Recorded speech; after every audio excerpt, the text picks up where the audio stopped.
What's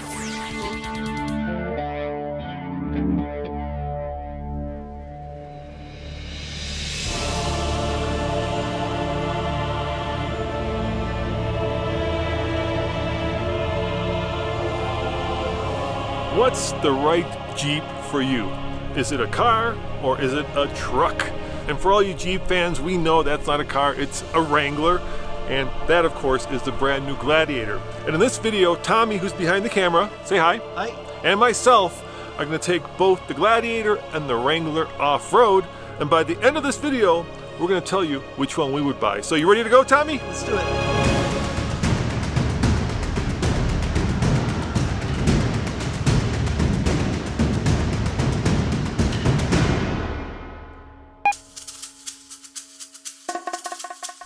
Oh yeah, check it out guys. The best top in the biz just got a whole lot better. The Super Top Ultra features some of the most advanced tech. Let me show you. It only takes a few seconds to flip this Sunrider all the way back and get an incredible panoramic view. And here's the brilliant part. All you have to do is slide these windows out and check this out. What more can I say? It can't be any easier than that.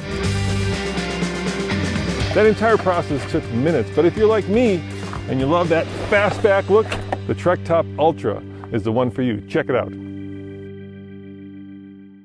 So Tommy, we are in the Wrangler, and to be fair, I call this a car, but Mark Allen, the chief designer, does not call it a car. Neither do Jeep people. What does Mark call this? He calls it a wagon. Some people are a little disappointed that basically the Gladiator is, you know, a Wrangler with a bed. Ooh, they're not gonna like you saying that. I don't mind that actually. Ooh. I'm good with that. Yeah, for sure. It's cool.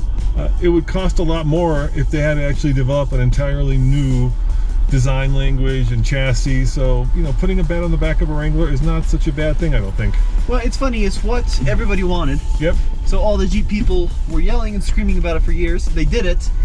And now it seems like a lot of Jeep people are yelling and screaming about not getting what they wanted. So it's hard to win sometimes. You know? Yeah, I probably can't please them all. You know, the great thing about a Wrangler, or the wagon as Mark would call it, right? Yep. Is the fact that it's probably one of the world's most off-road worthy vehicles, especially if it's like this, a Rubicon, and especially if you add the diesel to it, which gives it tons and tons of torque. Yeah, it sure does, and low end torque as well, right? Yeah, and you know the cool thing about the diesel is it actually gets good fuel economy. So what does the Monroney say? Let's go for the big headline number. What's the fuel economy on the highway? 0. No, I actually know it. It's 29 mpg on the highway. Yeah, I know, which is pretty darn good for driving a brick into the wind at what, 75 miles an hour. Before we start this comparison, there's something special about this Wrangler. It's under the hood. It's the new 3-liter diesel. Yep, that's right. There hasn't been a diesel in a Wrangler, at least in America, for a long time, but today we have it. Now, Tommy, what's under the hood of the Gladiator? Well, under the hood of the Gladiator is the same engine you'd find in a Wrangler since 2012. It's the 3.6-liter gas V6, and the big difference between these two is the torque number, because this only makes about 260 pound-feet of torque, whereas that diesel makes well over 400 pound-feet of torque.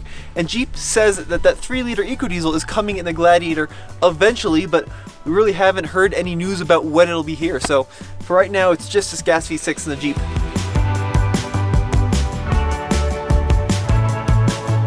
The differences between these two Jeeps are pretty straightforward. Let me show you. From here forward, the Gladiator is almost, well, virtually identical to the Wrangler. But from here backward, it's much different because back here there's a bed. And what that means is that this Gladiator is a lot longer than the Wrangler. Does that mean anything off-road? Well, only one way to find out. So here's the deal. These Wranglers are capable of so much more than what we're going to put them through today, and I'd love to demonstrate that, but it's still March here in Colorado and all of our trails are snowed over, so we're doing the best we can to bring you guys this coverage. And man, these Wranglers are just so incredible off-road. 2-door, 4-door, they both have their advantages and disadvantages, but in Rubicon trim, it's really only one of just a couple vehicles that has front and rear locking differentials and a sway bar disconnect. If you want kind of the most crazy off-road vehicle out there, this is one of your only choices.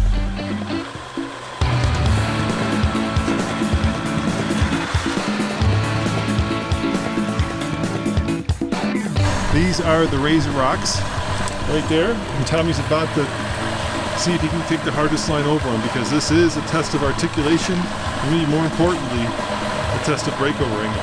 So let's take the hardest line possible and see if the Wrangler has what it takes. Now you'll feel that right there. That's the articulation you get with a solid front axle. It keeps as many wheels on the ground as possible. Wow, this diesel is just so great for low speed crawling. Oh my goodness. So there we go. Scraped the bottom, but it was super low drama because that's what's called your breakover angle. That's kind of the stuff you can crawl over before you bottom out the vehicle on the toughest, roughest rocks. And even the four-door Wrangler has a pretty good breakover angle. Wow, you made it look easy, Tommy. Oh man, this thing is just such a trail monster. It really doesn't get any better. You know, I wish we didn't have as much snow so we could actually go up farther and take on the hardest thing, but you know, we're still in the spring in Colorado and the snow is gonna stop us, but let's see how far up you can get. Yeah, for sure. When you're going off-road, you probably care about off-road tech. In other words, locking diffs, front and rear and center, disconnectable sway bars, terrain management. All that is identical between the Gladiator and the Wrangler, but there are two very important differences. First, the tires, and next, Tommy, well, why don't you tell them? In order to add 5 feet of space for the bed in the back of the Gladiator, they had to extend the wheelbase of the Wrangler a lot, which means you have a lot more belly to drag over rocks, but then they also had to add room behind the rear tire as well. So here you've got an additional space. It's gonna make the departure angle worse, and you'll see they even added a little mini rock rail here because it's so long. The tires are different as well. That Wrangler is running on BFG KO2s, where the Gladiator here is running on Falcon Wild Peaks from the factory, but they're both the same size and they're both running 17-inch wheels. All right, Jeep Gladiator now. First things first, let's go into neutral, low range like that. Lock both diffs, why not? Sway bar disconnected, and I'm also going to engage my off-road plus off-road mode. And here we go. Now, first thing you notice, you don't get that really cool clatter of the diesel engine. This sounds like your pretty traditional corporate V6. I mean, it's not a bad sound, but it doesn't have that cool turbo whoosh, and then the wastegate going. It's a really bad example. I'm sorry, YouTube community, but you know what I'm talking about. And you know, you could probably comment and say, well, 260 pound-feet of torque is not going to be enough off-road. Frankly, it doesn't matter that much because both of these Jeeps have the 410 gearing, which means they'll crawl up just about anything. However, on the road, it's very apparent. The Gladiator is a little bit sluggish. It's not slow, I mean, it's adequate, but it's not quick. Whereas that Wrangler with that diesel is genuinely quick, and I can't wait to see what the Gladiator with the diesel will be like, because I'm expecting similar amounts of prodigious torque. But for now, if you want your Jeep truck, this is the engine you have to go for, and it's not a bad unit. You know, we've had a few of these engines over the years, and they've proven to be actually, you know, really pretty reliable. And all the warriors are going to be like, what are you talking about reliable? But it's true, the 3.6 is in everything, and it's in everything for a reason. It's affordable, and it's actually pretty well made. All right, Razor Rocks, Tommy. Razor Rocks. You gonna take the same line? I am. So we'll see if this length actually hurt us off-road. Fingers crossed. It's a good thing they both have skid plates, because many. We'll be using them. And rock rails. Once again, Razor Rocks, longer truck. Let's see how it does versus the shorter Wrangler. All right, Gladiator over the Razor Rocks. I'm gonna do my best to take the exact same line. And let's see if this extra length hurts us as we try tackling these pointy rocks.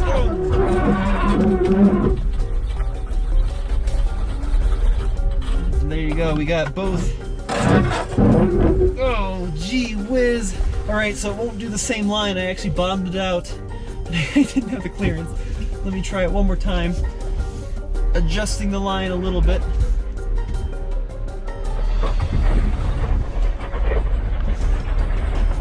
Nope. I think he's going to have to take this line. It's just not going to go over.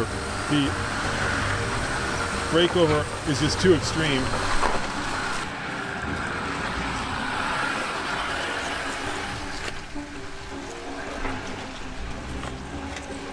had to cheat a little bit there. We made it up, but you can see there how this might not be as good of a rock crawler as even the Unlimited Wrangler.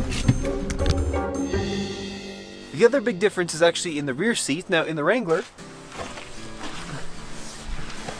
pretty decent rear legroom here because this is the 4-door Wrangler. Of course, there's also a 2-door Wrangler if you want something a little bit smaller. But in the Gladiator, you'll notice kind of this awkward bit of sheet metal here behind the rear door, and that's there for some additional rear seat legroom. So in terms of rear seat comfort, the Gladiator is actually just a little bit better.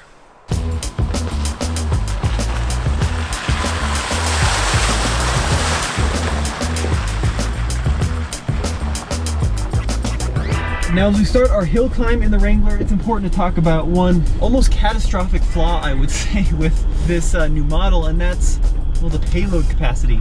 The payload capacity on this diesel is only 850 pounds, and you're probably thinking, that's enough. Well, it's not just coolers and luggage that need to weigh 850 pounds, it's all the people in the Jeep. So you load up 5 people at 200 pounds each, and you're actually overloading the Wrangler in payload, which is not very great. All right, Tommy, how's all that torque? Yo, it's so great. Yeah? Yeah, the torque is awesome. All right, so now you've got a choice. That's Truth, that's Dare. Dare's got a lot more slow, it's a lot trickier. Which one are you gonna go for? Oh, definitely Dare. I'm all locked up. First gear, listen to this diesel purr. I love the sound, man.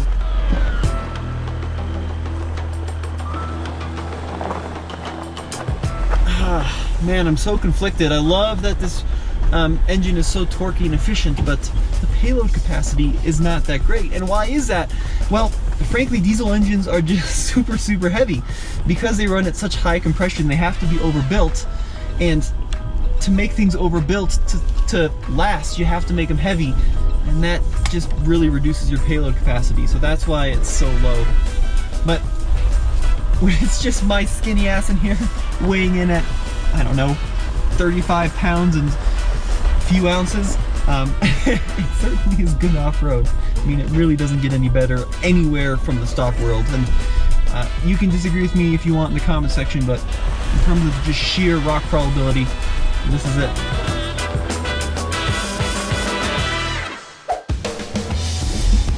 Now there is one huge advantage to having such a long wheelbase, and that's ride comfort off-road. Because let's be honest, at $55,000, I don't know how many people are actually going to be taking their Gladiators and really crunching the underside because they're just too expensive, too shiny, and too new. But they will most likely tackle trails like these, you know, moderate rides across bumpy rocks and hills and up climbs and into ditches and ravines. And the ride on the Gladiator is so much better because it's so much longer than the Wrangler. A classic example of this is the Suzuki Samurai. They had a tiny wheelbase, it would go anywhere, but man, they were uncomfortable at any point off-road. They just would break your spine. Now, payload capacity in the Gladiator is 1,245 pounds, at least this Gladiator, which is more than the 850 pounds in that diesel Wrangler. And all that means is you can carry a lot more stuff in tents and you know, coolers and whatever you have when you go off-road or go on long distance trips, which is a great news, and towing capacity is double that of that Wrangler, even with a tow package. So certainly if you've got a small travel trailer, the Gladiator is the way to go, because the Wrangler at 3,500 pounds of towing is almost useless. I hate to say it. All right. Or Dare? Oh, definitely Dare. Let's see how they compare. Go for it, man. Here we go. Now the V6 makes most of its power above 3,000 RPM. But luckily, if I manually shift it into first gear in low range, you know, that's not a problem. It just definitely screams more than it would in a diesel. There is one big advantage to buying a gas engine in either the Gladiator or the Wrangler, and that's you can get it with a manual transmission still. Okay, coming through these trees, we do see one disadvantage of the Gladiator, and that's its maneuverability, which is significantly compromised to the Wrangler. It's like navigating a Kardashian down a narrow hallway. You definitely want to be careful or you're going to be in for a big repair bill. Oh, but this is just so much cushier than the Wrangler. And I don't think it's due to the Fox shocks. I mean, that might help a little bit. It's more due to the spring rate and, more importantly, that longer wheelbase.